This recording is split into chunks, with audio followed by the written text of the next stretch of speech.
Hola, soy Ron Wyatt. Bienvenidos a la excavación del Arca de la Alianza. Jerusalén, la ciudad de la profecía, está una vez más en el centro de revelaciones asombrosas. Debajo de sus antiguas piedras, los arqueólogos han descubierto secretos sellados durante casi 2800 años. El investigador Ron Wyatt declaró que encontró el Arca de la Alianza escondida directamente bajo el lugar de la crucifixión de Cristo, donde la mismísima sangre de Jesús cayó sobre el propiciatorio. Al mismo tiempo, aparecen señales impactantes: 7 soles saliendo juntos, ríos secándose en la tierra, plagas de langostas devorando cultivos, e incluso una figura angelical vista sobre los tejados de las iglesias. Mientras tanto, las naciones rodean a Israel y los preparativos para el tercer templo se aceleran. ¿Podrían ser estas las mismas advertencias que Jesús predijo en Mateo 24? Únete a nosotros para hacer sonar la alarma. Haz clic en Me gusta para impulsar este mensaje. Deja tu comentario para unirte a la discusión de fe y profecía, y suscríbete para no perderte las revelaciones que aún están por venir. Durante siglos, el monte del Templo de Jerusalén ha sido reverenciado como uno de los lugares más sagrados de la tierra, un lugar de culto, conflicto y profecía. Pero, ¿y si debajo de esas antiguas piedras yacieran secretos ocultos durante casi 2800 años?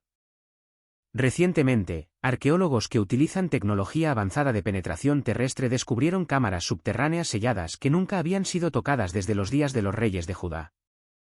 Estas habitaciones olvidadas, intactas por ladrones o guerras, revelaron una imagen congelada del culto antiguo. Dentro de las cámaras había altares manchados de incienso, cuencos de vino que aún conservaban débiles rastros de ofrendas, escarabajos de culturas vecinas, pesas de telar que sugerían que se tejían vestiduras sacerdotales, y piedras en pie que alguna vez fueron consideradas sagradas. El hallazgo fue impresionante. Era como si el tiempo mismo hubiera preservado un santuario subterráneo, un eco de la vida espiritual que latía bajo Jerusalén mucho antes de que Roma destruyera el segundo templo. Lo que hace que este descubrimiento sea aún más asombroso es cómo choca con la narrativa bíblica. Según las Escrituras, el rey Ezequías promulgó profundas reformas, centralizando el culto en el templo de Salomón y eliminando los santuarios rivales. Sin embargo, estas habitaciones ocultas sugieren que el culto persistió bajo tierra, literal y figurativamente. La fe nunca fue completamente borrada. Fue ocultada, sellada bajo capas de piedra, esperando este momento en la historia para ser revelada. Podría ser que el relato de la Biblia no fuera inexacto, sino que el pueblo de Judá continuó sus devociones en secreto, lejos de los ojos de sacerdotes y reyes. El profeta Lucas una vez registró a Jesús diciendo: si estos callan, las piedras clamarán. Lucas 7:40. Ahora, literalmente, las piedras de Jerusalén están clamando, revelando un pasado enterrado que exige atención.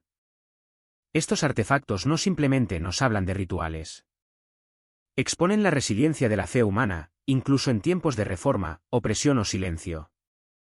Sin embargo, como ocurre con todo lo relacionado con el monte del templo, el descubrimiento nunca es solo cuestión de historia. Inmediatamente encendió la tensión política y religiosa. Los líderes musulmanes denunciaron cualquier excavación debajo de la cúpula de la roca como una amenaza. Los eruditos judíos debatieron qué significaba el descubrimiento para su herencia. Las voces cristianas señalaron la profecía y el despliegue del calendario de Dios. La pregunta rápidamente se volvió más grande que la arqueología. ¿Deberían continuar las excavaciones, o deberían detenerse por miedo a encender un conflicto? El debate global estalló. Algunos argumentaron que desenterrar estas cámaras podría cambiar nuestra comprensión de la historia bíblica y debe seguir adelante a toda costa. Otros advirtieron que el sitio ya es un foco de guerra, y más excavaciones podrían desatar disturbios en todo el Medio Oriente. ¿Por qué Dios permite que estos secretos sean revelados ahora? ¿Podrían estas cámaras ser otra señal profética de que el mundo está entrando en las etapas finales de la historia? Las piedras han estado en silencio durante casi 3 milenios, pero ahora están hablando, fuerte, urgentemente, recordándonos que la profecía no se trata solo del pasado, sino del futuro que se desarrolla rápidamente ante nuestros ojos. Si las cámaras debajo del monte del templo sacudieron el mundo académico, lo que vino después asombró incluso a los creyentes más experimentados. Pocos nombres despiertan tanta controversia y curiosidad como el de Ron Wyatt, un hombre que dedicó su vida a desvelar misterios bíblicos. Entre sus afirmaciones más asombrosas estaba esta: descubrió el arca de la alianza escondida directamente debajo del Gólgota, la misma colina donde Jesús fue crucificado. Según Wyatt, la historia se desarrolló durante sus exploraciones cerca del sitio largamente asociado con la crucifixión. Informó que cuando Jesús entregó su espíritu, el terremoto fue violento, un evento registrado en los Evangelios. Wyatt testificó que la sangre de Cristo, traspasada por la lanza del centurión, fluyó a través de la grieta y cayó sobre el propiciatorio del arca de la alianza misma. Si fuera cierto, esto significaría que Dios había orquestado la historia de tal manera que la sangre del Cordero, literalmente, cayó sobre el objeto más sagrado de todo el culto de Israel, cumpliendo el simbolismo de la expiación de una manera que ninguna mano humana podría haber planeado. Wyatt fue más allá. Afirmó haber obtenido muestras de sangre seca y las hizo analizar en un laboratorio de Jerusalén. A diferencia de la sangre humana ordinaria, que contiene 46 cromosomas, esta muestra contenía solo 23 cromosomas, la mitad del número normal, y sin embargo, las células fueron descritas como aún vivas.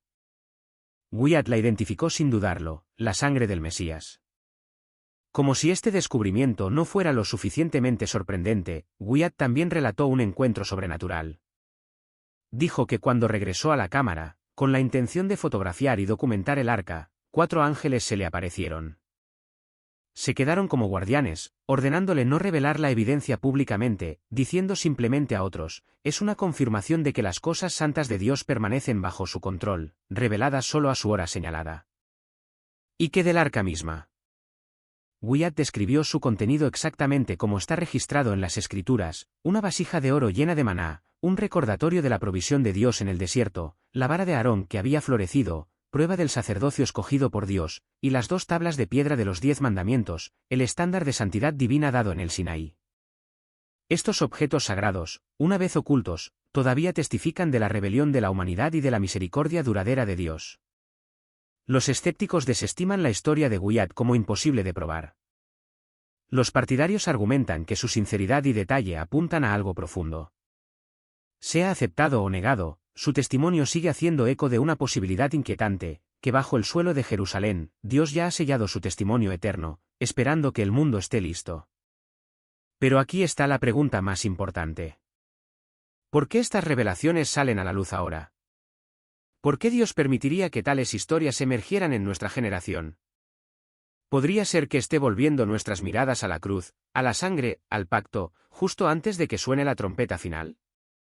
Quédate conmigo porque en la próxima parte miraremos hacia los cielos sobre Jerusalén, donde aparecen señales aún mayores.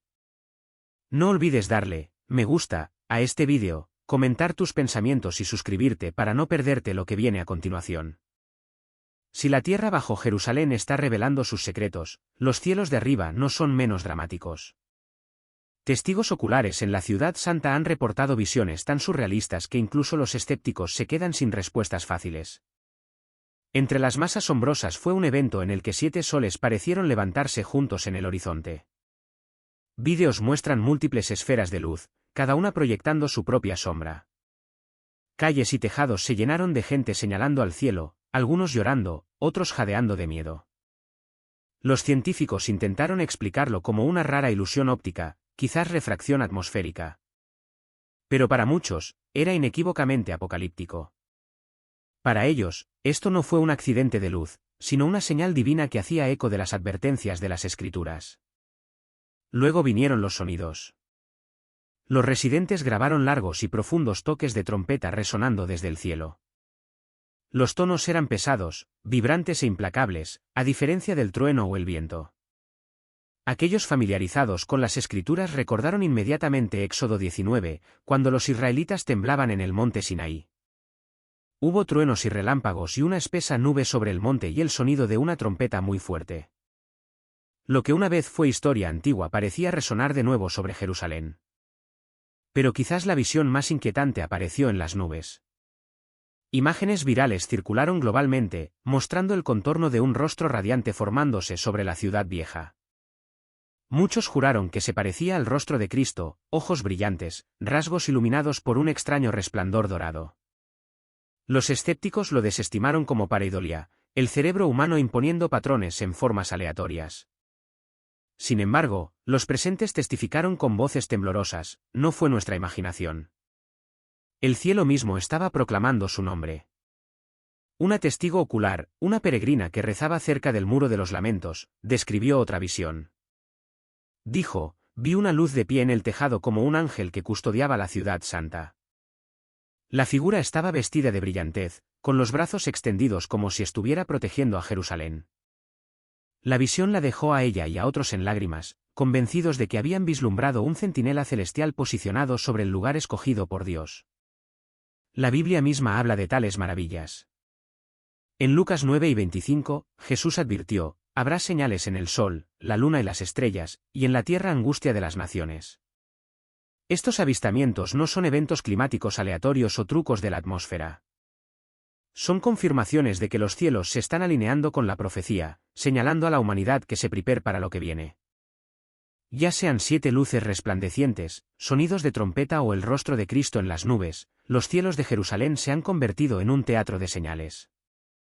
Desafían la explicación natural y agitan las partes más profundas del alma humana. Para algunos, son coincidencias. Para otros, son la caligrafía inconfundible de Dios a través de los cielos. Y así como la tierra debajo del monte del templo ha comenzado a clamar, también los cielos de arriba ahora declaran que la hora es más tardía de lo que pensamos. Únete a nuestra comunidad dándole, me gusta, y suscribiéndote. Es la mejor manera de no perderte ninguna señal.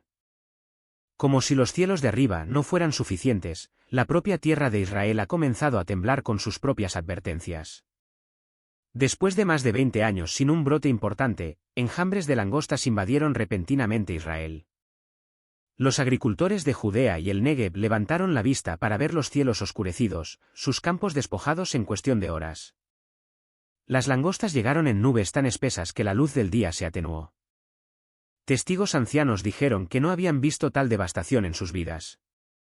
La escena era extrañamente reminiscente de las plagas de Egipto cuando el faraón endureció su corazón y Dios envió langostas para cubrir la tierra.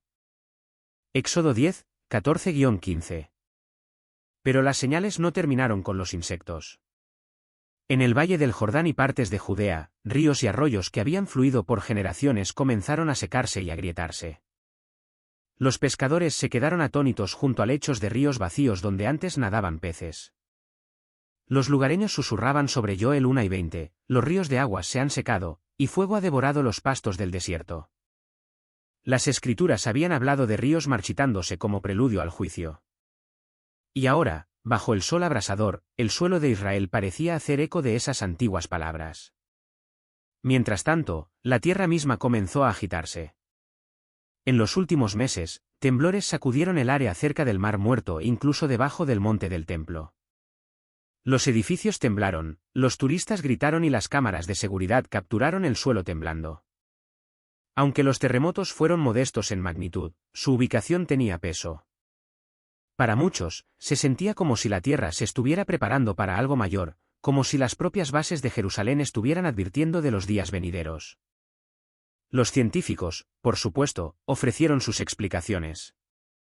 Se citaron el cambio climático, los patrones climáticos cambiantes y la inestabilidad geológica. La sequía y las langostas, argumentaron, no son fenómenos nuevos. Sin embargo, el momento y la convergencia de estos eventos langostas después de décadas de silencio, ríos secándose simultáneamente, terremotos sacudiendo tierra sagrada resultaron para muchos mucho más que una coincidencia. La Biblia ha hablado durante mucho tiempo de tales patrones. Apocalipsis 4:12 predice el secado de ríos antes de un juicio climático. Éxodo 10 recuerda la plaga de langostas enviada sobre Egipto. Y en Mateo 24:7, Jesús mismo advirtió, habrá hambres y pestes y terremotos en diversos lugares. Cada uno de estos fenómenos por sí solo podría ser desestimado, pero juntos forman una tríada de juicio, un patrón imposible de ignorar. Para aquellos que observan, Israel ahora parece estar en el centro de la convergencia. La tierra tiembla, los cielos se oscurecen con insectos y los ríos se secan. Es como si la creación misma gimiera, señalando a la humanidad el cumplimiento de la profecía. Las plagas de Egipto fueron una vez el telón de fondo para la liberación de Israel. ¿Podrían estos ecos modernos estar anunciando no solo el juicio sino también la aproximación de la redención? Ya sea que uno vea desastre natural o advertencia divina, el efecto es innegable. Jerusalén y su tierra están temblando, no solo en el suelo, sino en el alma del mundo, clamando que el tiempo es corto y la profecía está viva. Como si las plagas, el temblor de la tierra y los cielos resplandecientes no fueran suficientes, otro informe envió ondas de choque entre los fieles. Testimonios virales comenzaron a circular en línea sobre una figura angelical resplandeciente que apareció sobre el tejado de una iglesia en el corazón de Jerusalén. Testigos presenciales describen a la figura con los brazos extendidos en bendición o advertencia. Un cuerpo vestido de luz y un rostro demasiado radiante para que cualquier cámara lo capturara claramente. Los vídeos muestran un brillo borroso, casi cegador, flotando en el lugar mientras las multitudes se reunían abajo. Peregrinos y lugareños por igual cayeron de rodillas, algunos llorando en voz alta, otros cantando himnos con labios temblorosos. Para muchos, fue una confirmación, el cielo está observando. No todos estuvieron de acuerdo. Los escépticos inmediatamente lo llamaron una proyección, una exhibición de drones hábilmente orquestada, o incluso un vídeo manipulado diseñado para agitar emociones. Pero quienes estuvieron allí insisten en que la luz no era de este mundo. La imagen recuerda las palabras de Apocalipsis 14, 6, vi volar por en medio del cielo a otro ángel, que tenía el Evangelio eterno para predicarlo a los que moran en la tierra. Para los fieles, esto no fue un espectáculo, sino un mensaje directo de que Dios sigue enviando a sus mensajeros, incluso en las últimas horas de la historia. El momento es significativo. Sin embargo, aquí, sobre sus tejados, apareció lo que muchos llaman un centinela celestial. Parecía menos una visión aleatoria y más un guardián colocado para defender la ciudad de la oscuridad inminente. El profeta Zacarías una vez declaró la promesa de Dios: en aquel día, me dispondré a destruir a todas las naciones que ataquen a Jerusalén. ¿Podría esta figura radiante ser una señal de esa misma promesa, un recordatorio de que la protección divina aún se cierne sobre Sión? Algunos señalan cuán similares apariciones se han registrado en otros momentos de la historia, luces o figuras extrañas vistas en tiempos de guerra o catástrofe, a menudo interpretadas como intervenciones angelicales. Pero nunca antes una visión así había sido capturada y compartida instantáneamente con el mundo entero, extendiéndose a través de teléfonos y pantallas como si el mensaje mismo estuviera destinado a una audiencia global. Y quizás ese es el punto. En una era en que la fe es ridiculizada y la profecía desestimada, incluso los escépticos no pueden ignorar cuando miles son testigos del mismo espectáculo. Sea que uno acepte o rechace la historia, exige una respuesta. ¿Está siendo protegida Jerusalén? ¿Está el cielo haciendo su presencia visible para aquellos con ojos para ver? Y si esto es solo el principio, ¿qué pasará después? Quédate conmigo porque en la siguiente parte, descubriremos cómo se están acelerando los preparativos para el tercer templo. No olvides darle me gusta a este vídeo, dejar tu comentario y suscribirte para no perderte lo que viene a continuación. Mientras las señales angelicales inspiran asombro en los cielos, los acontecimientos en tierra en Jerusalén apuntan a algo igualmente profético y peligrosamente explosivo. Durante décadas, una organización conocida como el Instituto del Templo ha trabajado silenciosa pero persistentemente hacia un objetivo singular, la reconstrucción del templo. Hoy, su progreso es innegable. Ya han reconstruido el sagrado candelabro de oro puro, el altar para los sacrificios, las vestiduras sacerdotales y los instrumentos rituales mandados en la Torá. Cada detalle ha sido meticulosamente elaborado según las especificaciones bíblicas, hasta los hilos tejidos para el efod del sumo sacerdote.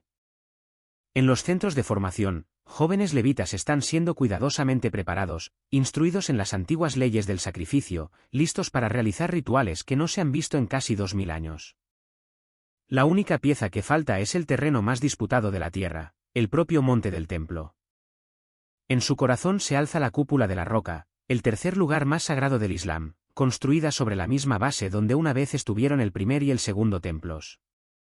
Para muchos judíos, reconstruir el templo es el acto supremo de restauración. Para los musulmanes, cualquier intento de alterar el sitio sería visto como una profanación. El mundo sabe que incluso una sola chispa aquí podría encender un conflicto mucho más allá de las murallas de Jerusalén. La profecía habla directamente de este momento. Jesús advirtió sobre la venida de la abominación desoladora de pie en el lugar santo. El apóstol Pablo en 2 Tesalonicenses 2, 4 describió al mismo anticristo, el cual se opone y se exalta sobre todo lo que se llama Dios o es objeto de culto, tanto que se sienta en el templo de Dios como Dios, haciéndose pasar por Dios. Durante siglos, tales palabras parecieron distantes, teóricas. Pero con los preparativos ya casi completos, el escenario está visiblemente dispuesto. Los observadores globales reconocen el peligro.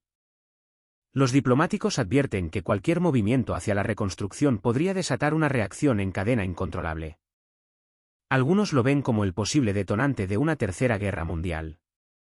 Ya que el monte del templo se encuentra en la encrucijada de 3 fes e innumerables agendas políticas.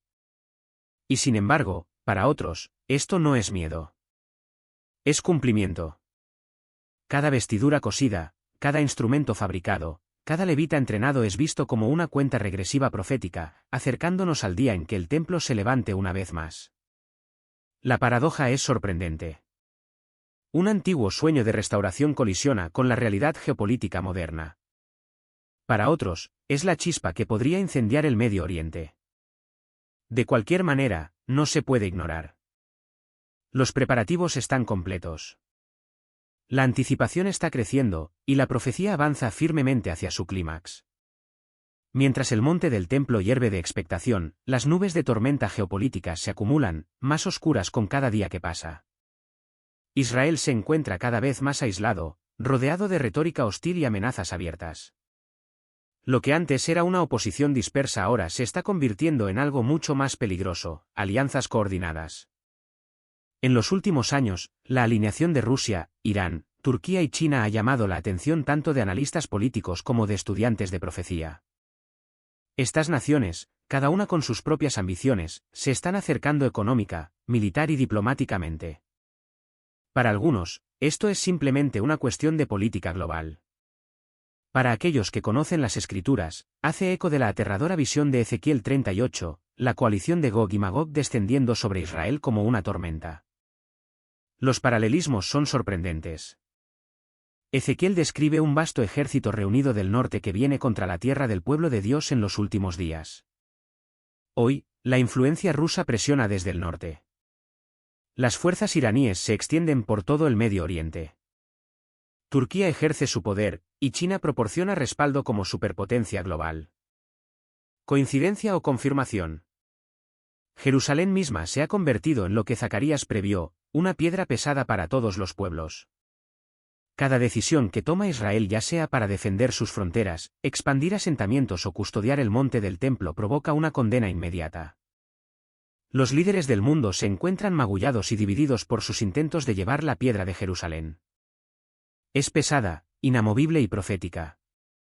Los comentaristas ahora susurran lo impensable, una tercera guerra mundial encendida por una chispa en el monte del templo. La combinación de terreno sagrado, orgullo nacional y alianzas militares ha creado un polvorín.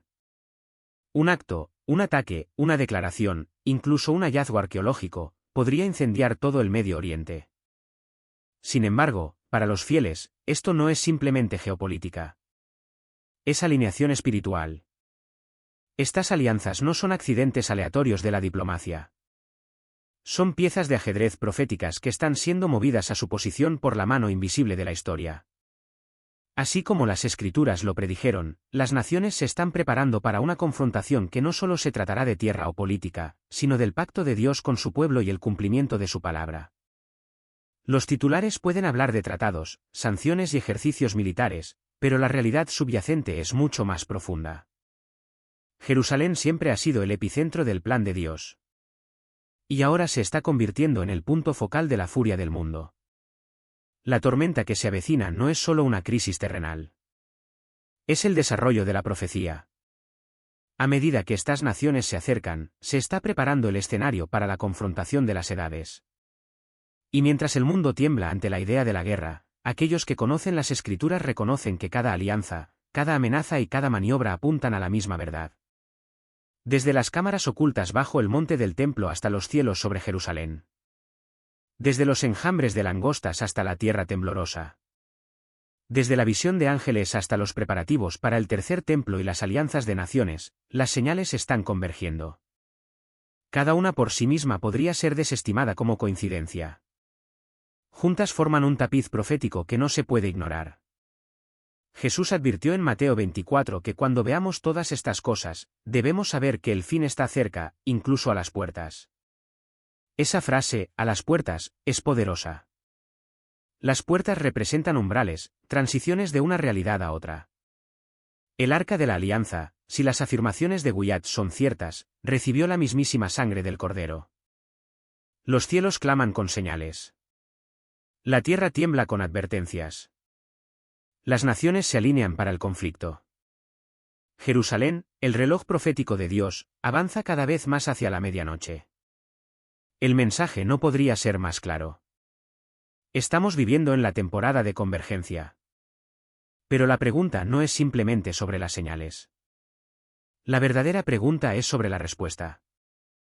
¿Qué harás con este conocimiento? ¿Lo descartarás como tantos hicieron en los días de Noé, cuando el arca estaba lista pero la gente siguió adelante como si nada fuera a cambiar?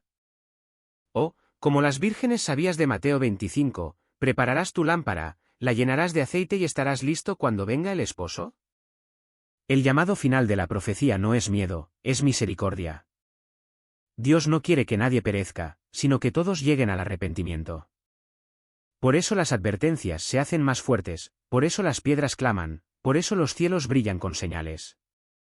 Él nos está llamando a arrepentirnos, a regresar, a anclar nuestros corazones, no en las arenas movedizas de la política o la ciencia, sino en la roca inquebrantable de Cristo. Ahora es el momento de velar y orar. Ahora es el momento de prepararse, no con pánico, sino con fe. La Biblia nos recuerda que nuestra redención se acerca. Lucas 9:28, estos no son días para dormir, sino días para despertar. Y así te dejo con este desafío. Examina tu corazón.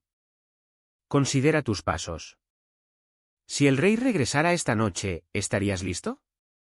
¿Estaría tu nombre escrito en el libro de la vida del Cordero? Esto no es solo historia que se desarrolla. Es la eternidad irrumpiendo. La puerta está a punto de abrirse. Si este mensaje ha conmovido tu espíritu, te pido que le des me gusta a este vídeo, comentes tus pensamientos y te suscribas para unirte a nosotros mientras seguimos observando y dando la voz de alarma. Gracias por apoyarnos. Que permanezcamos despiertos, preparados y fieles porque el Rey viene pronto. Pieza central del cronograma profético de Dios. Desde las primeras páginas de las Escrituras, esta ciudad ha sido elegida, consagrada y divinamente apartada. Como declara el Salmo 132, Jehová ha escogido a Sión, la ha deseado por habitación para sí. Esta es la ciudad donde el cielo una vez se encontró con la tierra, donde el templo se alzaba, donde se ofrecían sacrificios y donde la gloria de Dios habitaba entre su pueblo. Es aquí donde Jesús fue crucificado, resucitó y ascendió. Y según la profecía, es aquí donde regresará para reinar en poder y gloria. Jerusalén guarda la memoria de los movimientos pasados de Dios y la promesa de lo que aún está por venir. Por eso cada disturbio, cada temblor, cada incendio debería hacernos detenernos. Porque cuando Jerusalén tiembla, Dios está hablando. El papel de Jerusalén siempre ha sido servir como luz para las naciones, un epicentro espiritual desde el cual resuena la voz de Dios. Y cuando la ciudad está rodeada de llamas o caos, debemos preguntarnos, ¿está el Señor despertando corazones para el capítulo final? El profeta Zacarías advirtió que Jerusalén se convertiría en una copa de temblor para las naciones, un punto álgido de guerra espiritual y atención divina. La misión de Jerusalén no ha terminado. Su historia aún se está desarrollando. Y así como el humo se eleva sobre Sión hoy, también lo hace la urgencia del llamado de Dios a un mundo al borde del abismo. Sin embargo, no terminó ahí. Mientras los incendios forestales barrían las colinas que rodeaban Jerusalén, devorando bosques y forzando evacuaciones, algo aún más escalofriante comenzó a surgir: sonidos. No el crepitar de las llamas, no el rugido del viento, sino algo más profundo. ¡Oh, Dios mío! ¿Qué es eso? Es un sonido. Extraños toques de trompeta resonaron por el aire lleno de humo. Al principio, la gente pensó que podrían ser sirenas o estructuras colapsando. Pero pronto, el patrón se hizo claro. Estos no eran sonidos ordinarios porque en la Biblia, las trompetas siempre significan algo. Señalan momentos divinos, advertencias, juicios o cambios en las estaciones espirituales. En el monte Sinaí, la voz de Dios fue acompañada por toques de trompeta. En Jericó, las trompetas derribaron los muros. En el libro de Apocalipsis, las trompetas desatan eventos del tiempo del fin que sacuden la tierra. El primer ángel tocó la trompeta, y hubo granizo y fuego mezclados con sangre, que fueron lanzados sobre la tierra. Y la tercera parte de los árboles se quemó. Apocalipsis 8, 7. ¿Y si estos sonidos no fueran hechos por el hombre en absoluto? ¿Y si fueran advertencias sobrenaturales que resonaban desde los cielos a través del fuego? ¿Y si Dios está usando estos eventos para despertar a un mundo dormido? Porque esto no se trata solo del clima o los incendios forestales. Se trata de profecía. Y cuando sucede en Jerusalén, la ciudad escogida por Dios, la ciudad del pacto, tiene aún más peso. ¿Podrían ser estos sonidos de trompeta el comienzo de lo que habló el profeta? ¿Podríamos estar escuchando el llamado final a arrepentirse, regresar y estar listos? Si las trompetas están sonando, entonces el rey está levantándose, y su regreso está cerca. El que tiene oídos, que oiga. El tiempo ya no está por venir. Está aquí. ¿Estás listo? El cielo puede estar llamándonos a velar, a orar y a prepararnos.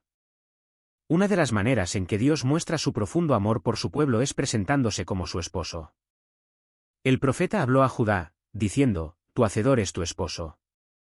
Jehová de los ejércitos es su nombre.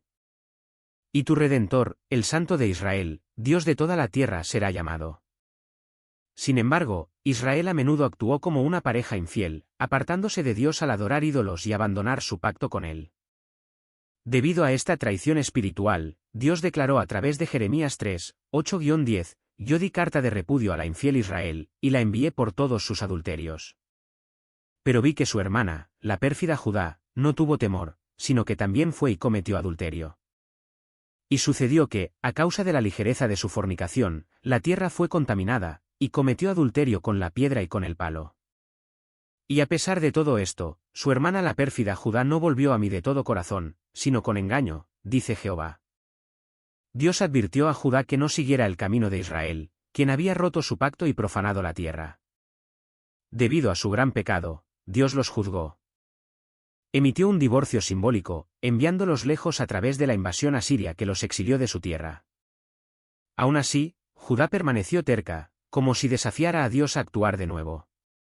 Con justa causa, Dios, el esposo fiel, se divorció de su esposa infiel, Israel.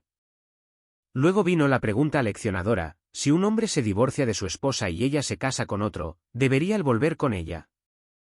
Según la ley mosaica, la respuesta era no. Tal reconciliación estaba prohibida. Con esta imagen, Israel parecía irredimiblemente perdida. Sin embargo, algunos han afirmado erróneamente que Dios ha abandonado a Israel y la ha reemplazado con la Iglesia gentil. Pero las Escrituras dicen lo contrario. La misericordia de Dios entra en escena. Pablo refutó este error recurriendo a las Escrituras hebreas, mostrando que las promesas de Dios a Israel aún se mantienen. En Romanos 9 y 11, Pablo enseñó que el Evangelio de Jesús es el verdadero cumplimiento de la fe judía, aunque la mayoría de Israel lo rechazó. Pablo explicó que la salvación descansa en la voluntad soberana de Dios. Así como Dios escogió a Jacob sobre Esaú, reservó a 7,000 israelitas fieles en los días de Elías. En Romanos 9, 24-29, Pablo afirma el pacto duradero de Dios con los descendientes de Abraham. Romanos 10 se basa en Deuteronomio, Isaías y Joel para mostrar que el rechazo de Israel no fue inesperado. Fue profetizado. Dios incluso usó su caída para traer salvación a los gentiles que, a su vez, incitarían a Israel a regresar. Tal como Moisés había dicho, yo os provocaré a celos con un pueblo que no es nación. Pablo también citó a Isaías, fui hallado por los que no me buscaban, me manifesté a los que no preguntaban por mí. Él estaba enseñando a los creyentes gentiles a partir de textos judíos para explicar su papel en el plan redentor de Dios. Luego Pablo preguntó, ¿ha desechado Dios a su pueblo? Ciertamente no. Dios no ha desechado a su pueblo al cual conoció de antemano. Y Pablo añadió, con respecto a la elección de Dios, son amados por causa de los padres, porque los dones y el llamamiento de Dios son irrevocables.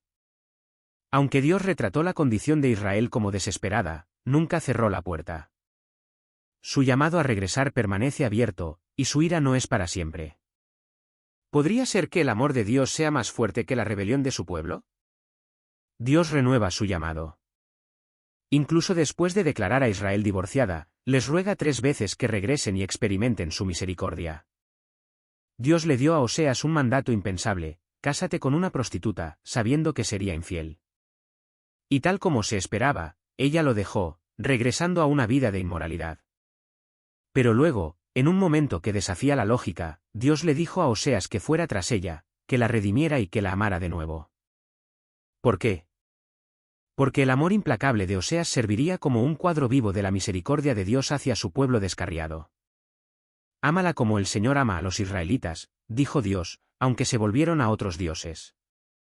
La persecución de Oseas a su esposa infiel reflejó la persecución de Dios a Israel, que había sido escogida, bendecida y, sin embargo, corría continuamente tras los ídolos. En Jeremías 3, Dios emite a Israel un certificado de divorcio debido a su adulterio espiritual. Aún así, suplica: vuelve a mí. En la historia de Oseas, Dios no solo muestra rechazo. Está mostrando restauración. Ambos relatos revelan un Dios cuyo amor se niega a rendirse, incluso cuando la justicia dice: déjala ir. La ley lo dejaba claro: una vez que un hombre se divorciaba de su esposa y ella se casaba con otro, él no podía volver a tomarla. Así, según los estándares legales, el caso de Israel parecía desesperado. Pero la misericordia de Dios va más allá de la ley. Su plan para Israel no había terminado. Algunos afirman que Dios ha reemplazado a Israel con la Iglesia. Pero Pablo en Romanos 9 y 11 rechazó esa noción. Recordó a los gentiles que las promesas de Dios a Israel aún se mantienen. Incluso el tropiezo de Israel fue parte del plan mayor de Dios para traer salvación a los gentiles, quienes luego provocarían a Israel a regresar. Jesús vino a Jerusalén no en un caballo de guerra, sino en un asno, tal como lo profetizó Zacarías. Estaba declarando paz, no conquista. Sin embargo, la gente esperaba un guerrero. Hoy vemos lo contrario. Muchos rechazan a un Salvador por completo. Aún así, Jesús invita. Llama, y regresará. No en debilidad, sino en gloria. Mientras las naciones dividen su tierra y presionan a Israel, el plan de Dios avanza. El valle de Josafat espera. El rey está regresando. Las promesas de Dios a Jerusalén no han sido olvidadas. Se están desarrollando. Y por eso nosotros también podemos confiarle nuestra salvación. El regreso del pueblo judío a la tierra de Israel siempre ha sido una piedra angular de la profecía bíblica. El profeta Zacarías lo deja claro: la conversión nacional de Israel a Dios a través del Mesías solo vendría después de su regreso físico a la tierra. De manera similar, el profeta Ezequiel registra la promesa de Dios: os tomaré de las naciones, os recogeré de todos los países y os traeré de vuelta a vuestra propia tierra. Continúa: esparciré sobre vosotros agua limpia, y seréis limpios de todas vuestras inmundicias, y de todos vuestros ídolos os limpiaré. Os daré un corazón nuevo y pondré un espíritu nuevo dentro de vosotros. El orden es significativo. Primero, el regreso a la tierra, luego la renovación del corazón. El despertar espiritual de Israel sigue a su restauración física. La Biblia también revela que este regreso se desarrollaría gradualmente. En Ezequiel 37, se nos muestra un valle de huesos secos, una imagen simbólica de Israel. Los huesos son revividos en fases: tendones, carne, piel y finalmente aliento. Dios le dice a Ezequiel: estos huesos son toda la casa de Israel. Esta visión ilustra la naturaleza progresiva de la restauración de Israel. El reagrupamiento de la nación no ocurre de una vez. Es un proceso que avanza hacia su clímax cuando el pueblo acepta a su Mesías. Históricamente, esto ha sucedido tal como lo dijeron las Escrituras. Olas de inmigración judía comenzaron a finales del siglo XIX, conocidas como las Aliyot. Entre 1881 y 1939, judíos de Europa regresaron a su patria ancestral. Después de la fundación de Israel en 1948, más de 1 millón de sobrevivientes del Holocausto llegaron, seguidos por casi 800.000 judíos expulsados de naciones árabes. En las últimas décadas, 1,5 millones de judíos de la antigua Unión Soviética también regresaron. Estos eventos se alinean con la imagen profética. Una nación físicamente renacida pero aún esperando el aliento espiritual. Las Escrituras también predicen que la persecución sería una fuerza clave impulsando el regreso. Dios habla de enviar pescadores y cazadores para traer de vuelta a su pueblo. La historia lo confirma. La opresión antisemita en Europa, el Holocausto, la hostilidad árabe, la represión soviética y ahora el creciente antisemitismo en Occidente han empujado a los judíos a regresar a casa. Finalmente, la Biblia enseña que, después del exilio, Israel recuperaría su identidad nacional, preparando el escenario para el regreso del Mesías y la culminación de la historia. Cuando llegue ese momento, el Mesías defenderá a Israel y establecerá su reino.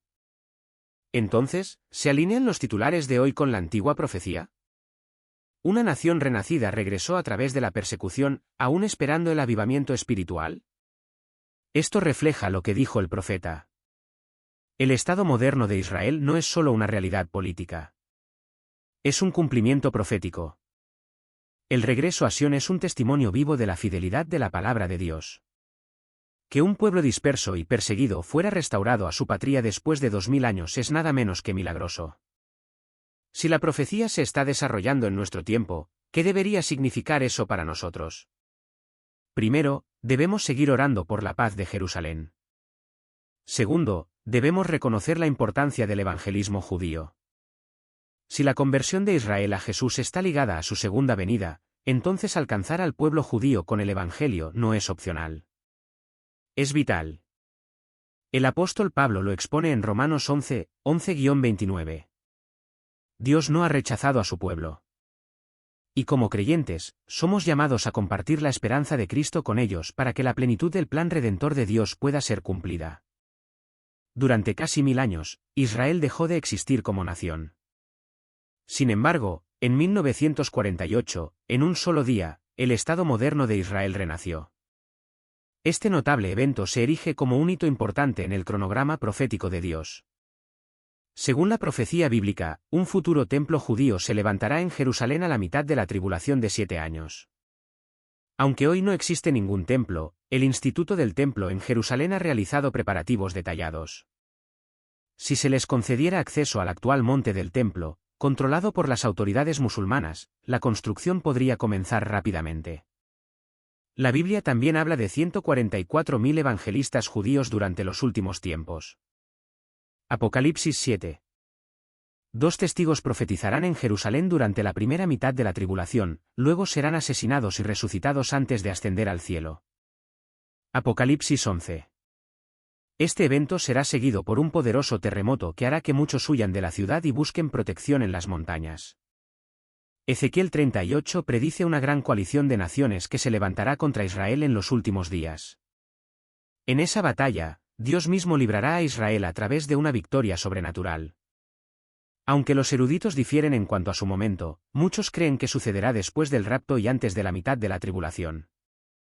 Finalmente, la Biblia declara que el pueblo de Dios se enfrentará a las naciones en Armagedón, marcando el fin de la tribulación.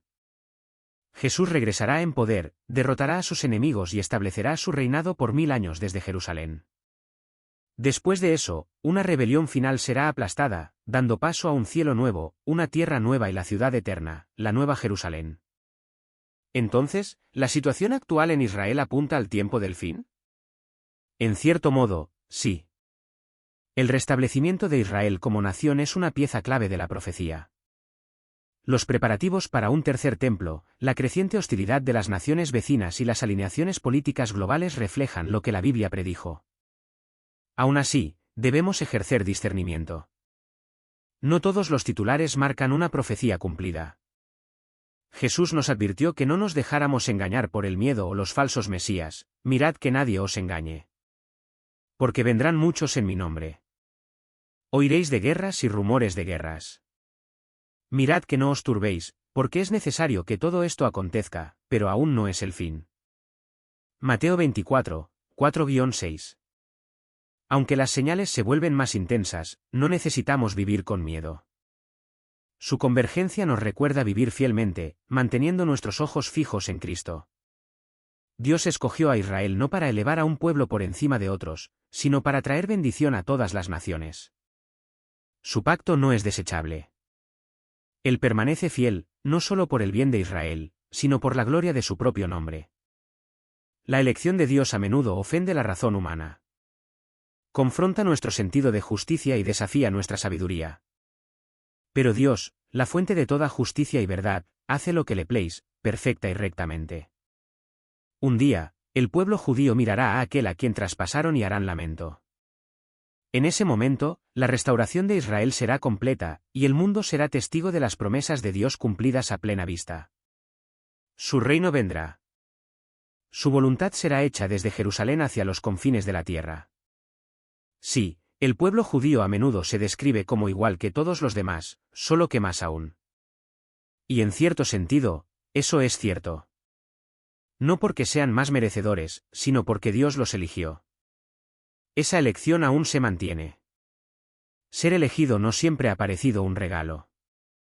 Desde las cruzadas hasta los pogromos y el Holocausto, la historia judía ha conllevado un profundo sufrimiento. Incluso en el mundo actual, muchos viven con el trauma de la pérdida. Conociendo a miembros de la familia que nunca regresaron o a sobrevivientes que aún llevan las cicatrices. El Holocausto, aunque no lo experimentó directamente cada judío, dejó una marca indeleble en el alma judía. Moldeó la identidad, la perspectiva y la comunidad. Entonces, ¿qué significa ser elegido? Para muchos, sigue siendo un misterio, una fuente de dolor tanto como de orgullo. Pero la respuesta no reside solo en la emoción o la historia. Se encuentra en la palabra de Dios. Ser elegido por Dios no se trata de privilegio. Se trata de propósito. Y aunque ha traído dolor, en última instancia conducirá a la redención. Gracias por vernos y estén atentos al próximo vídeo. Muy pronto todos veremos la construcción del tercer templo en Jerusalén. Durante miles de años, los creyentes han observado y esperado el cumplimiento de una de las profecías bíblicas más importantes, la reconstrucción del tercer templo en Jerusalén. Ahora está sucediendo. Los líderes mundiales están reaccionando. Los grupos religiosos están divididos. Y los estudiosos de la profecía están haciendo sonar la alarma. ¿Podría esto significar que el anticristo está cerca? Y lo que es más importante, ¿está Jesús a punto de regresar? Únete a nosotros mientras profundizamos juntos en esta impactante revelación. Durante siglos, el Templo de Jerusalén ha sido el corazón de la fe y el culto judíos.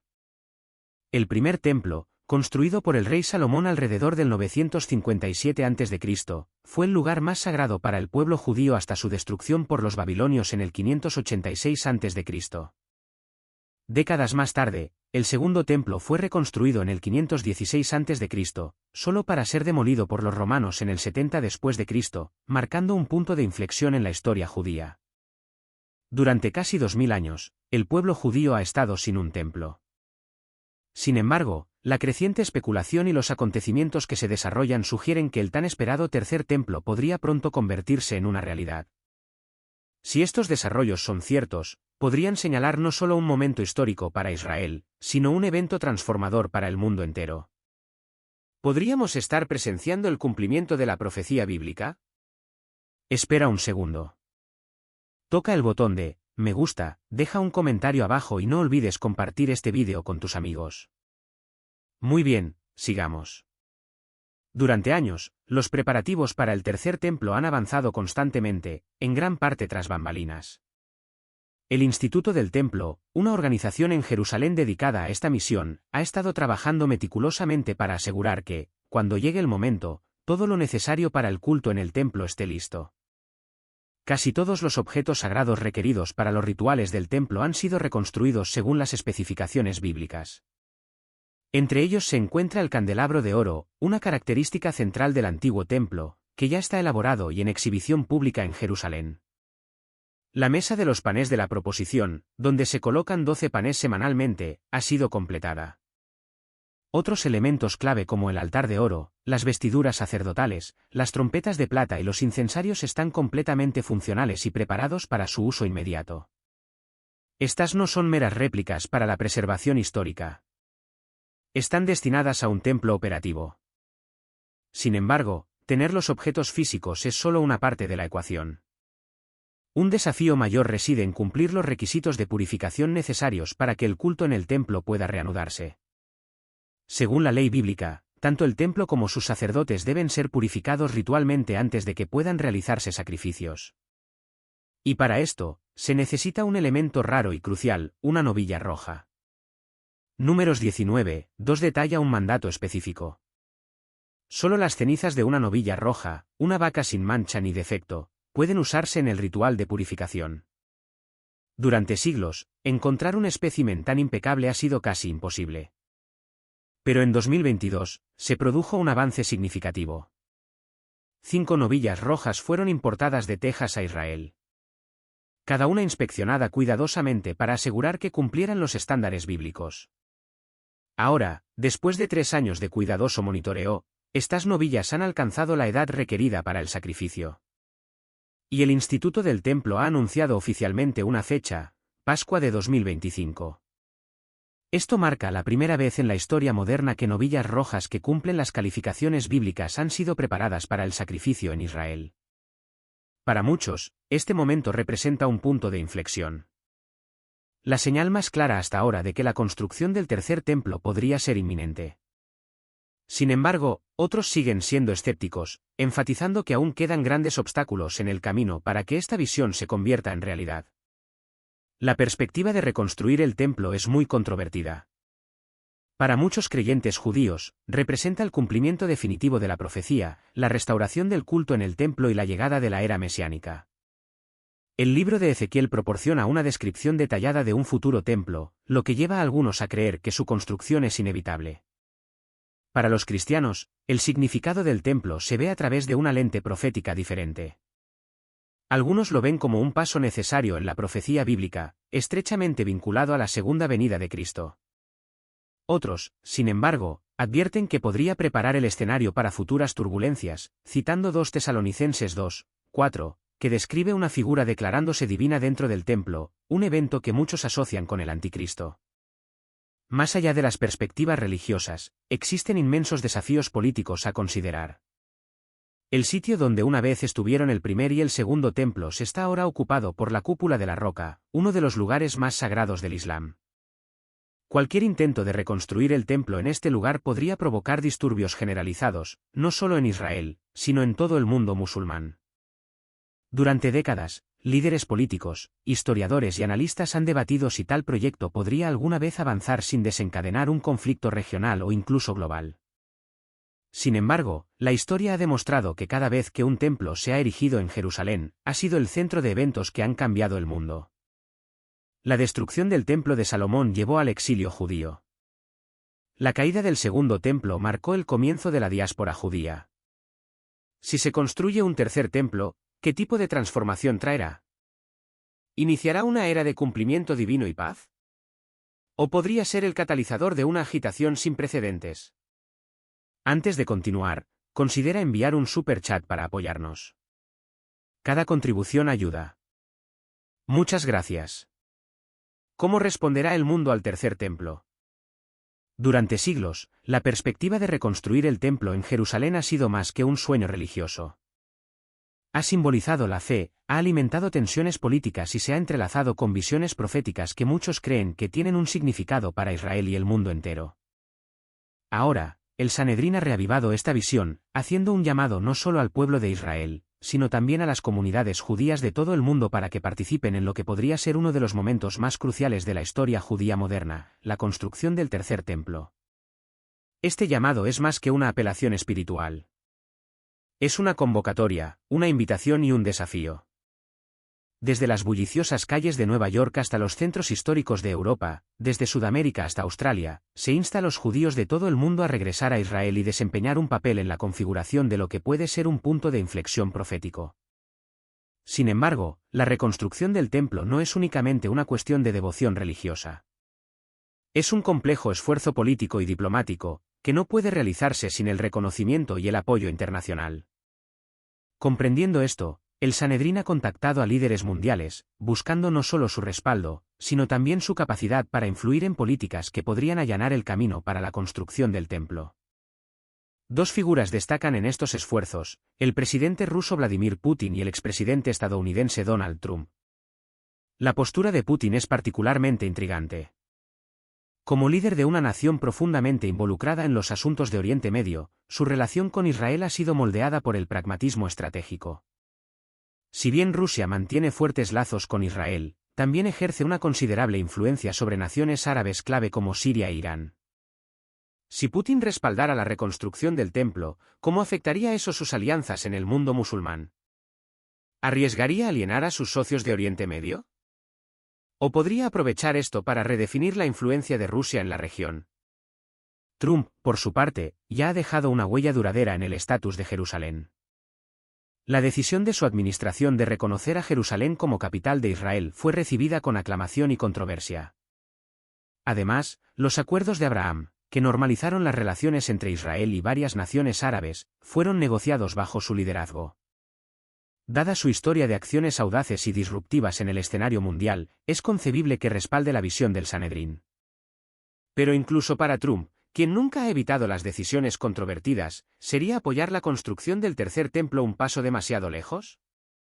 Si bien asegurar el respaldo político es un desafío, el Sanedrín también se ha acercado de una manera sin precedentes al mundo árabe, específicamente a los descendientes de Ismael. Este acercamiento se basa en la profecía del libro de Isaías que habla de un tiempo en que los descendientes de Ismael traerán ofrendas al templo, de pie junto al pueblo de Israel en adoración. Para algunos, esto representa una oportunidad histórica, una posibilidad de transformar una antigua rivalidad en una relación fundada en la fe y la tradición compartidas. ¿Podría ser este el momento en que judíos y árabes, ambos hijos de Abraham, se unan para cumplir una profecía divina?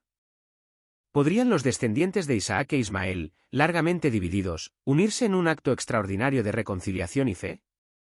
Es una visión convincente, llena de esperanza y profundamente arraigada en las Escrituras. Sin embargo, la realidad es drásticamente diferente. La respuesta del mundo musulmán ha sido abrumadoramente negativa. Para entender esta resistencia, hay que reconocer el profundo significado del monte del templo en el Islam. El mismo lugar donde se construiría el tercer templo es actualmente el hogar de la mezquita de Al-Aqsa, el tercer lugar más sagrado del Islam. Incluso la sugerencia de alterar su estatus ha desencadenado históricamente protestas mundiales, una intensa reacción, y en algunos casos, conflictos violentos. La historia ofrece innumerables ejemplos de lo sensible que es este tema. En 1969, cuando un extremista incendió Al-Aqsa, el mundo musulmán respondió con indignación inmediata y unificada. Más recientemente, incluso ajustes menores a las medidas de seguridad en el sitio han llevado a enfrentamientos violentos. Si algo tan aparentemente pequeño como los cambios de seguridad puede provocar disturbios, ¿qué tipo de reacción provocaría un intento de reconstruir el templo? Para muchos en el mundo musulmán, esto no es simplemente una disputa religiosa. Se percibe como una amenaza existencial. El monte del templo es considerado un hito islámico inviolable, y cualquier esfuerzo por alterar su estatus se ve como un desafío directo a la presencia y soberanía del Islam en Jerusalén. No olvides darle me gusta a este vídeo y suscribirte al canal para más contenido increíble. Tus pensamientos importan, así que no dudes en compartir tus opiniones en los comentarios. Ahora, profundicemos de nuevo en el tercer templo, tensiones religiosas y políticas. La controversia en torno al tercer templo se extiende mucho más allá del debate teológico. Es una lucha profundamente arraigada sobre reivindicaciones religiosas, políticas e históricas que se remontan a miles de años. Para algunos, el templo representa el cumplimiento de la profecía bíblica. Mientras que para otros, su reconstrucción se considera un acto altamente provocador que podría amenazar la estabilidad de la región. En el centro de esta cuestión está el monte del templo, un lugar de inmensa importancia espiritual y geopolítica donde incluso las acciones más pequeñas pueden generar ondas de choque en todo el mundo. Es uno de los lugares religiosos más disputados de la historia. Para los judíos, es el lugar más sagrado de la tierra, el terreno sagrado donde una vez estuvieron el primer y el segundo templos. Más que un símbolo de identidad nacional, la reconstrucción del templo se considera una obligación divina, un pilar central de la fe y la historia judías. Sin embargo, para los musulmanes, este mismo sitio alberga la mezquita de Al-Aqsa y la cúpula de la Roca, dos de las estructuras islámicas más veneradas. Según la creencia islámica, el profeta Mahoma ascendió al cielo desde este lugar, convirtiéndolo en el tercer lugar más sagrado del Islam después de la Meca y Medina. Cualquier intento percibido de alterar su estatus se considera un asalto directo a la fe, la historia y la soberanía islámicas en Jerusalén. Debido a su profunda importancia religiosa, incluso los más pequeños cambios en el estatus del monte del templo tienen el potencial de desatar disturbios generalizados. Jerusalén ha sido durante mucho tiempo un foco de disputas territoriales y religiosas. ¿Podría un intento real de reconstruir el tercer templo encender un conflicto aún mayor, posiblemente una guerra religiosa? Durante décadas, un acuerdo conocido como el status quo ha regido la actividad en el monte del templo, prohibiendo la oración judía en el lugar. Este arreglo se estableció después de la Guerra de los 6 Días en 1967, cuando Israel tomó el control de Jerusalén Este, pero permitió que el Waqf islámico, una autoridad religiosa jordana, supervisara la administración del sitio.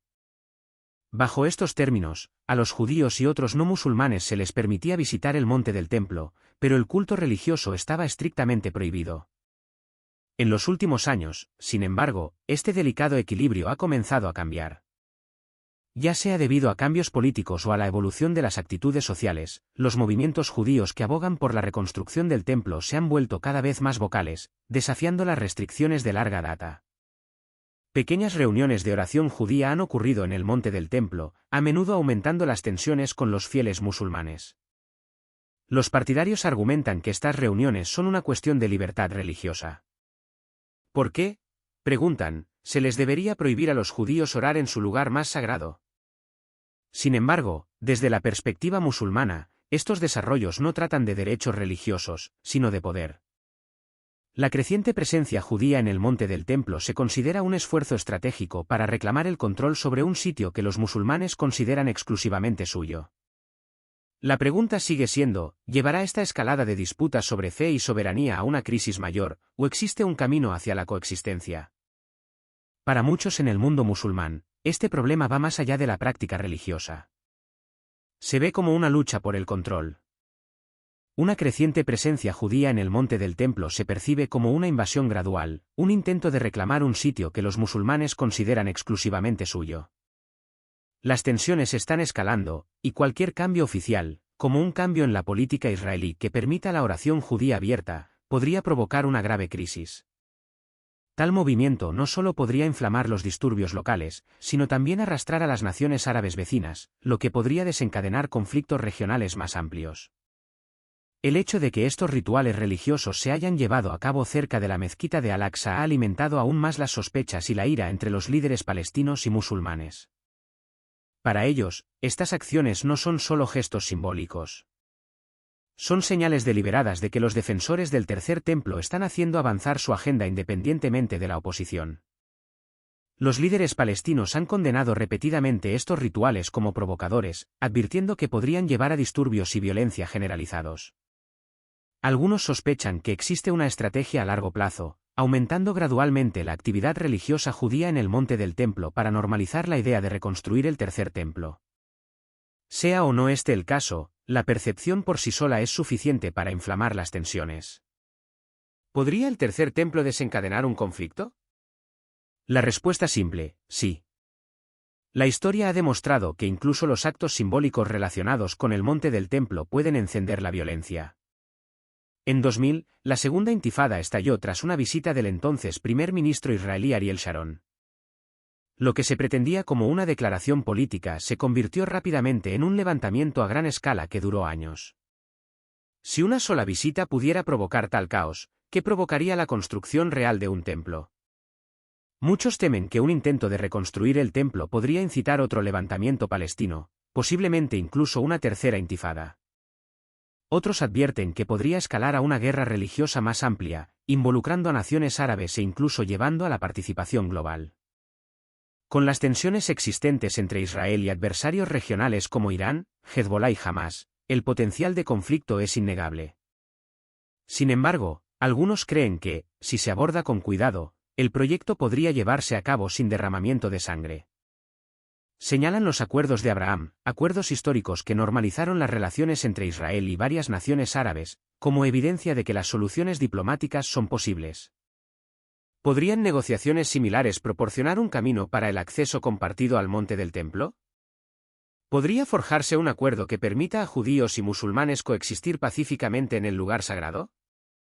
Lograr tal equilibrio requeriría una diplomacia precisa, mediación internacional, y lo más importante, una voluntad genuina de compromiso por ambas partes. Sin embargo, la historia ha demostrado que el compromiso nunca ha sido fácil en Jerusalén. La visión profética y el significado espiritual del tercer templo. El concepto del tercer templo se extiende mucho más allá de un mero esfuerzo arquitectónico. Es una expectativa profundamente arraigada, profetizada durante siglos y entrelazada con las escrituras bíblicas y la anticipación religiosa. Se encuentra en la intersección de la fe, la historia y el futuro, simbolizando la presencia de Dios y, para muchos, una señal de la proximidad del tiempo del fin. Para el pueblo judío, representa la tan esperada restauración de la casa de Dios en Jerusalén, cumpliendo las promesas divinas registradas en todas las escrituras hebreas.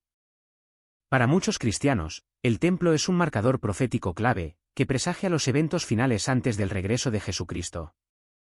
En las diferentes tradiciones de fe, el tercer templo tiene un inmenso significado espiritual, y su posible reconstrucción o incluso la discusión sobre ella conlleva profundas implicaciones teológicas y geopolíticas.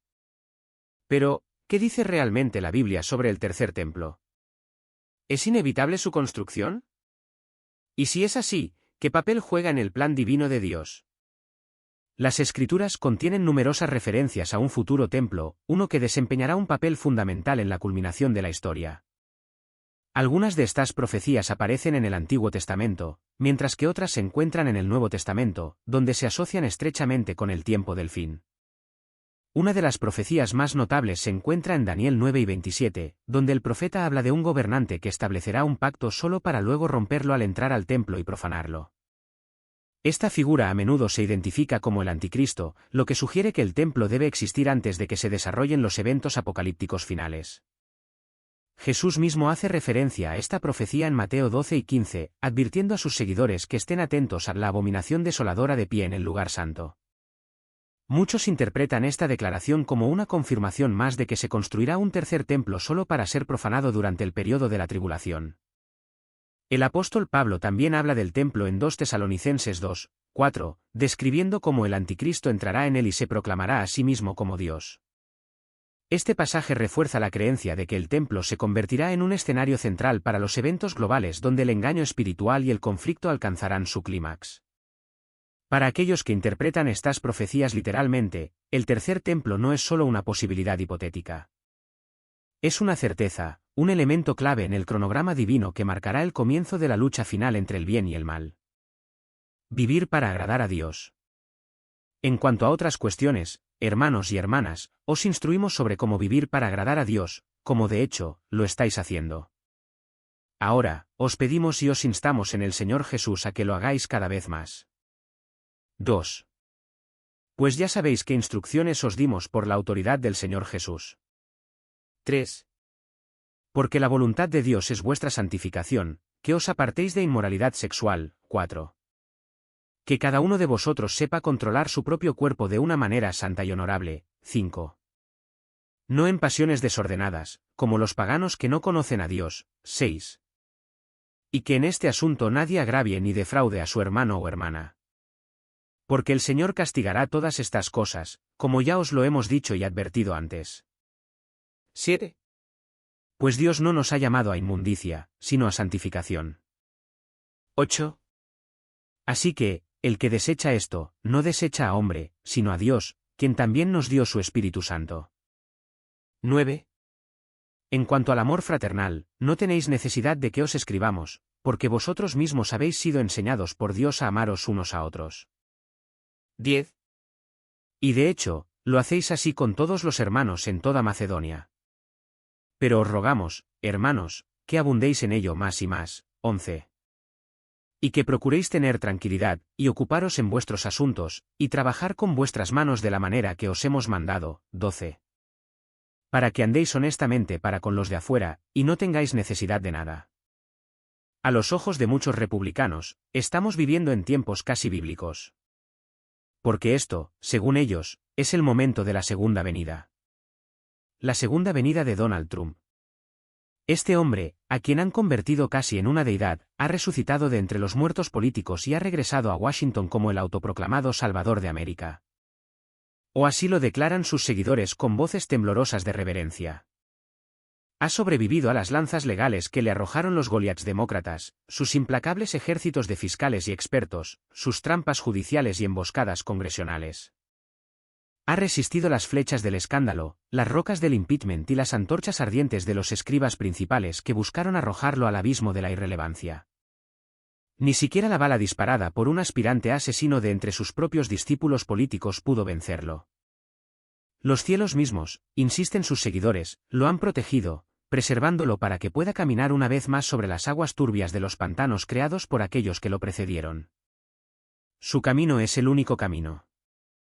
Su palabra es la única verdad, y su fogosa corona de cabello naranja arde tan intensamente como la antorcha de la libertad. Un faro que atraviesa la oscuridad política que durante mucho tiempo ha envuelto a la nación. Eso, al menos, es lo que proclaman sus discípulos. Su fe inquebrantable, su devoción absoluta. Trump, ahora ungido para su segunda venida, busca traer no solo a América, sino al mundo entero a su redil divino. Canadá, Groenlandia, Panamá. Ninguna tierra está fuera de su alcance. Y ahora su mirada se vuelve hacia Gaza, esa antigua tierra de agitación una vez pisada por los profetas.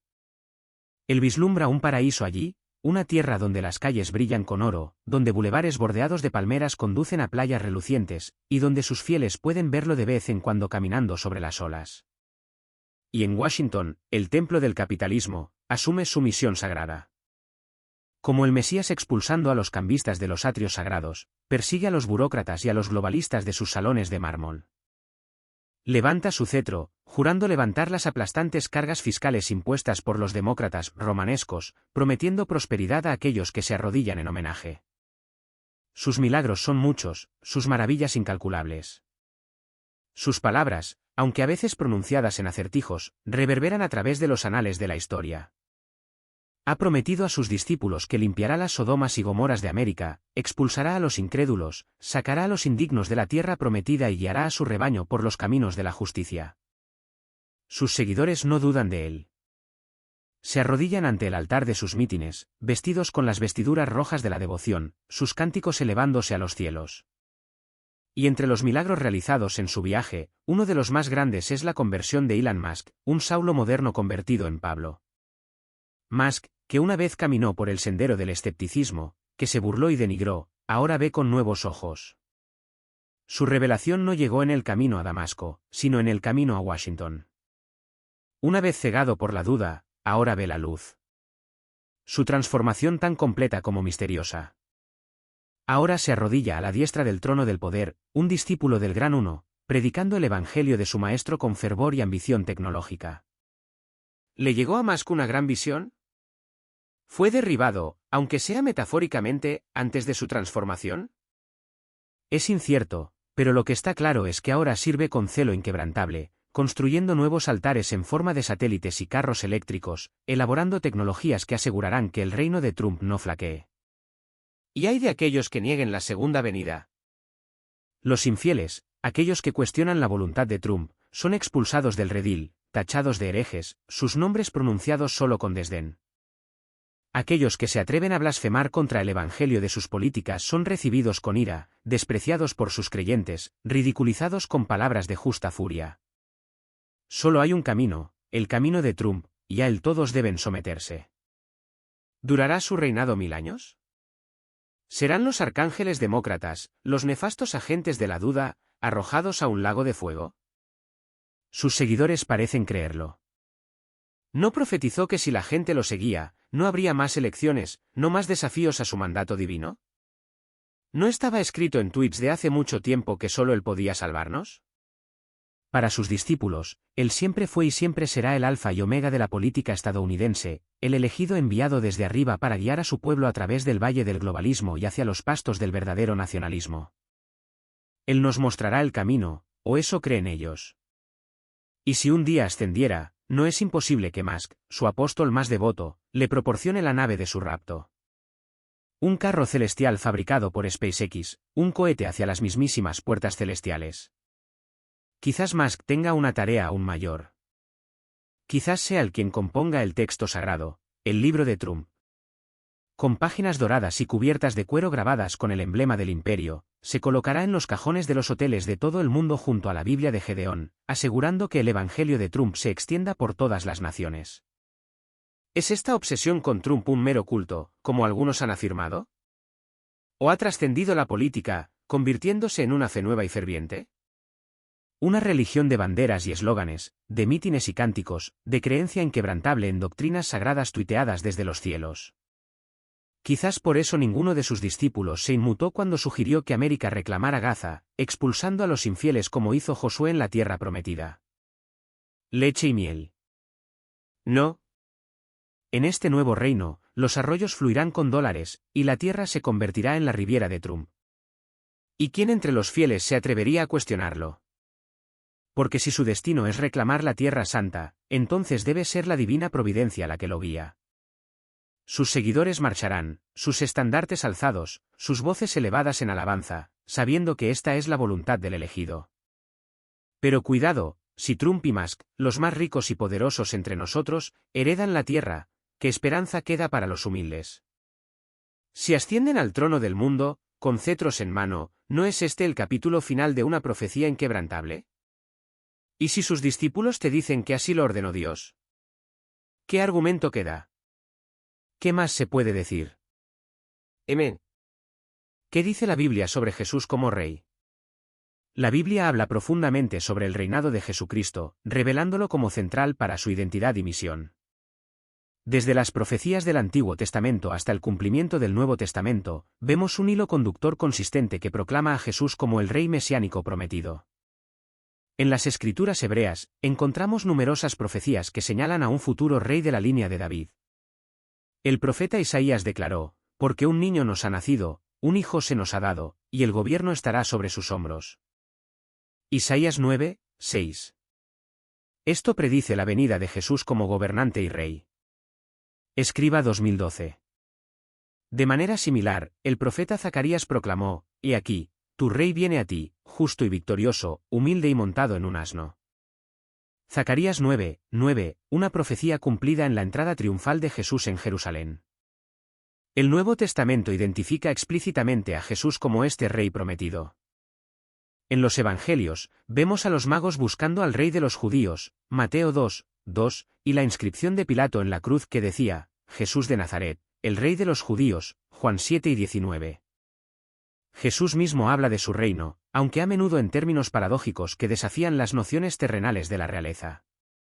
Kustenberger 2011. Quizás lo más significativo es que la resurrección y ascensión de Jesús se presentan como su entronización. Como escribe el apóstol Pablo, Dios levantó a Cristo de los muertos y lo sentó a su diestra en los lugares celestiales, muy por encima de todo principado y autoridad, poder y señorío. Efesios 1, 20-21. Esta entronización celestial establece a Jesús como el Rey cósmico que gobierna sobre toda la creación. Sin embargo, debemos entender que el reinado de Jesús no es meramente una realidad futura, sino también una presente. El Evangelio de Lucas, en particular, enfatiza tanto los aspectos presentes como futuros del reinado de Jesús. En la parábola del noble, Lucas 19, 11-27, vemos una sutil interacción entre la realidad inmediata del reinado de Jesús y su consumación futura. Guy 1997, Lori Guy 2021. El origen del reinado de Jesús es divino, no humano. Mientras que los reyes terrenales derivan su autoridad de la herencia, la conquista o el consentimiento popular, el reinado de Jesús está arraigado en su naturaleza divina como el Hijo de Dios. Como el Evangelio de Juan expresa bellamente, el Verbo se hizo carne y habitó entre nosotros. Juan 1 y 14. Este reinado encarnacional significa que Jesús gobierna no como un extraño, sino como uno que ha entrado plenamente en la experiencia humana. Driscoll 2023 páginas 324-353. El carácter del reinado de Jesús está marcado por el amor sacrificial y el servicio, más que por la dominación o el autoengrandecimiento. En un momento conmovedor, Jesús les dice a sus discípulos, los reyes de los gentiles se enseñorean de ellos. Pero vosotros no seréis así.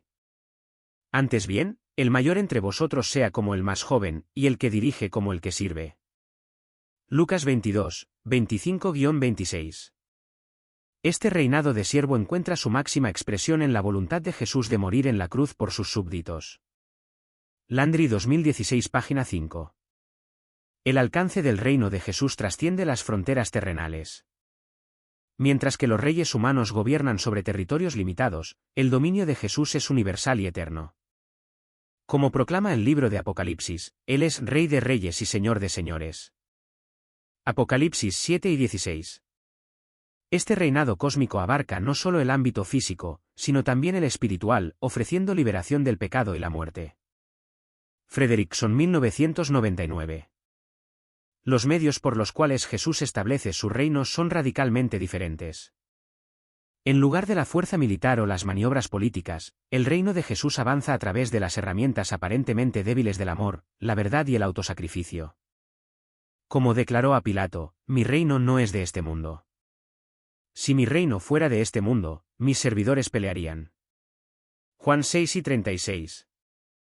Finalmente, el objetivo del reinado de Jesús es fundamentalmente diferente. Mientras que los gobernantes terrenales a menudo buscan la gloria personal o la grandeza nacional, el reinado de Jesús tiene como objetivo la restauración y reconciliación de toda la creación con Dios. Su reinado no se trata de subyugación, sino de traer plenitud de vida a sus súbditos. Dad 1927 páginas. Gracias por vernos y estén atentos al próximo vídeo. Es increíble.